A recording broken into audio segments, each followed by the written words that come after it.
अस्सलाम वालेकुम, आप देख रहे हैं पीए न्यूज एचडी और मैं हूं आपके होस्ट सादिया बतौल। शामिल करते हैं आज की अहम खबरें। शामिल करते हैं पाकिस्तान और आई न्यूज़ के चेयरमैन इस्लामाबाद मियां नदीम से। टीवी की सियासत से हकीकी पार्लियामेंट तक किंजा हाशमी ने पार्लियामेंट का दौरा क्यों किया? ड्रामा लीडर के बाद किंजा हाशमी पार्लियामेंट हाउस पहुंच गई। शोबिज़ इंडस्ट्री की मारूफ अदाकारा किंजा हाशमी ने अपने ड्रामा लीडर में सियासतदान का किरदार अदा करने के बाद कौमी असम्बली का दौरा किया।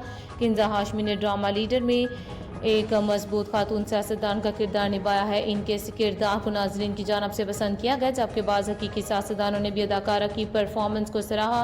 रुकन कौमी असम्बली रोमीना खुर्शीद आलम की दावत पर किंजा हाशमी ने पार्लियामेंट हाउस का दौरा किया। इस मौका पर इन्हें कौमी असम्बली की इमारत, तारीखी अहमियत के हामिल अशिया, मुख्तलिफ फन पारों और दीगर अहम मकामात के बारे में ब्रीफिंग दी गई।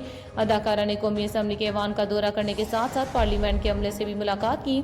बाद रुमीना खुर्शीद आलम ने किंजा हाशमी को यादगारी तोहफा पेश किया और खवातीन सियासतदानों के किरदार और पार्लिमानी जिंदगी को ड्रामे में उजागर करने पर इनकी काविश को सराहा। रुमीना खुर्शीद आलम का कहना था कि मुझे इस बात पर फख्र है कि किंजा हाशमी ने मीडिया के जरिए खवातीन सियासतदानों की जद्दोजहद और किरदार को नुमाया किया।